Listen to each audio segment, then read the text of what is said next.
Farage made the Labour Party freeze in fear. He didn't just reveal their weaknesses, he brought to light their dark secrets that had remained in the shadows for a long time.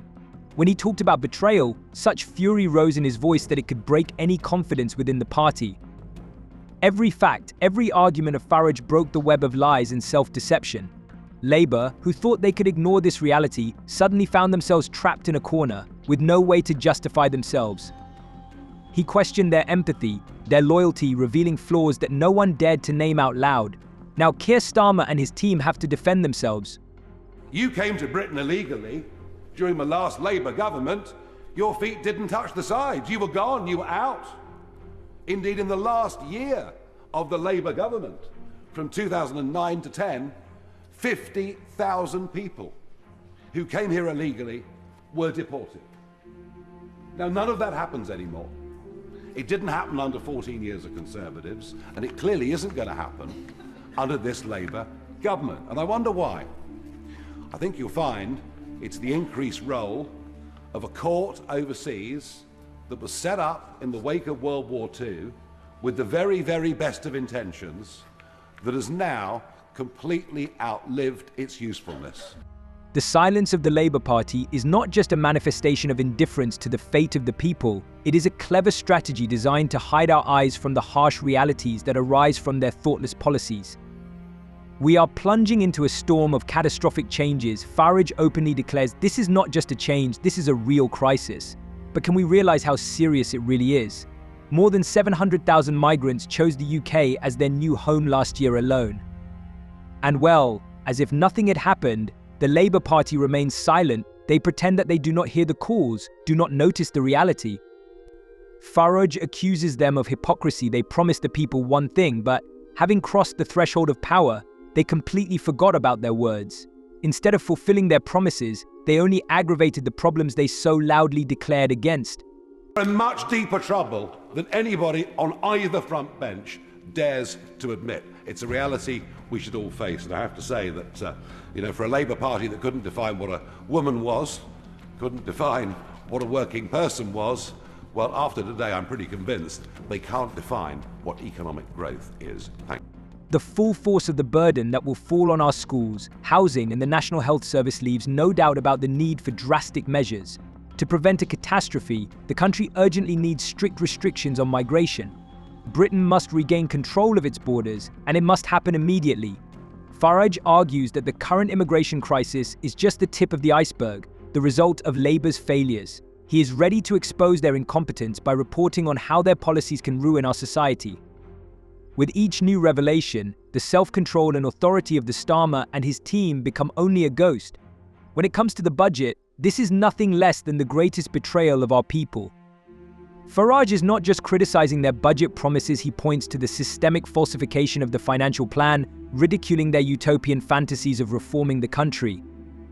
He believes that the real debt of the state is much greater than we are told, and the Labour Party is making every effort to hide this truth. Any business employing 5 or more people has today been hammered. And I make the point that I've set up companies and run companies. Nobody on the front bench has ever worked in private business. Nobody on the front bench understands what genuine risk capital is.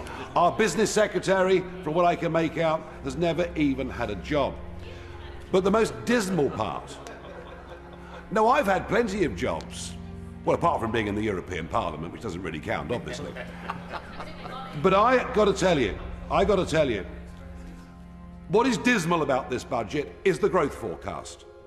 If the ambition of our Chancellor is that in 4 years' time, growth should be 1.5%, that is very, very bad news for everybody, and particularly because it takes no account of the rise in population that will happen through legal immigration. It basically means a rise of zero. And nobody's even mentioned today the fact that gross domestic product per capita, wealth per capita, has been falling consistently nearly every single quarter for the last. Farage warns that Labour's dreams of improving the economy could hit our well-being.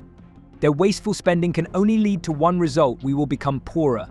At a time when many Britons are already experiencing difficulties, they do not care at all about the consequences of their policies. Farage is counting on their projected growth of 1.5%, calling it extremely insufficient. Each new step of this policy deepens the abyss, leads us to a sad outcome, where hopes for stability are dying. It is becoming clearer every day that while some people live in a world of illusions, most people are destined to live in uncertainty and fear. How can we ignore reality when difficulties become a part of our daily lives? Farage poses a tough question: will society be able to survive the consequences of such a frivolous strategy? Views on life and the future begin to change as soon as people realize that calculated good intentions cannot get them out of a difficult situation. Economic policy requires not just numbers, but real actions that will help people restore their hopes and confidence in the future. The big picture is we're in decline. We're getting poorer. There isn't a £22 billion black hole. That's nonsense. It's 2.7 trillion. Our debt repayments are 90 billion a year. And from all the figures I've seen today, that will be worse in 5 years' time than it is today. Farage's forecast is not just an economic disaster, but a signal of a deep crisis threatening Britain's very existence. Labour's policies could go bankrupt, leaving ruins in their wake, amid an economic downturn of such magnitude that previous falls would seem like only slight fluctuations. It is vital that we fundamentally change our approach to work and success. Labour's introduction of dependent thinking undermines the national spirit and hinders real prosperity. Britain must rekindle its entrepreneurial fire, confident in the value of hard work and innovation. Without this transformation, disaster awaits us. Each new day only increases the pulsating pressure on the future of our economy. Farage raises the question of a sinister plot aimed at suppressing the Labour vote, exploring the darkness into which they are trying to plunge the country. Referring to the recent tragic events in Southport, Farage talks about how he was even forbidden to touch on this topic in the parliamentary walls. The Labour Party manipulates the mechanisms of power in order to isolate the population from the true facts. We are on the verge of losing the very trust that is the foundation of our democracy, and this is the most alarming signal of all. In the wake of the horrific murder of those 3 girls in Southport in July of this year, I asked some questions saying, please tell us the truth. Stop the online speculation. Well, it's taken a long time to find out more about the individual. He's now been charged, believe it or not, under the Biological Weapons Act because the police have found ricin in his home. He's been charged under the Terrorism Act, alleged to have downloaded Al-Qaeda terrorist materials. But the murder of the girls and the serious injury of the others, that is still being treated as a non-terror incident because they don't know what the motives were. We've also been told this afternoon there are other facts that we don't yet know because the Crown Prosecution Service say they will come out in good time in court and are not to be discussed now. So that's all right then. That all makes sense to you, doesn't it? Yes, absolutely. One can only wonder how in a country where freedom of speech should be an integral part of democracy, people face criminal prosecution for their thoughts and words.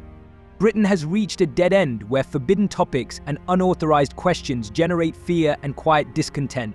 Starmer ignores criticism, and this silence, like a shadow over his leadership, only strengthens suspicions of weakness. Labour MPs, disappointed, begin to stitch up intrigues, plunged into panic, realizing that their positions are under threat. While Farage raises issues that should seem to be in the foreground, Starmer is in no hurry to respond. His inaction only highlights the deterioration of the situation when opinions and ideas become the objects of attacks and persecution. Farage, on the other hand, is eager for change, promising to expose the shortcomings of the migration system and its impact on society. The support of 67% of Britons demonstrates that people are tired of playing games of silence and calling for action. The issues Farage raises go beyond simple political debates. His ambitions span far horizons. He wants to change the very essence of British society. For him, migration is just one of the elements that needs to be reviewed. The time to act has come and society is hungry for change. What do you think about this video? Write your opinion in the comments. See you soon.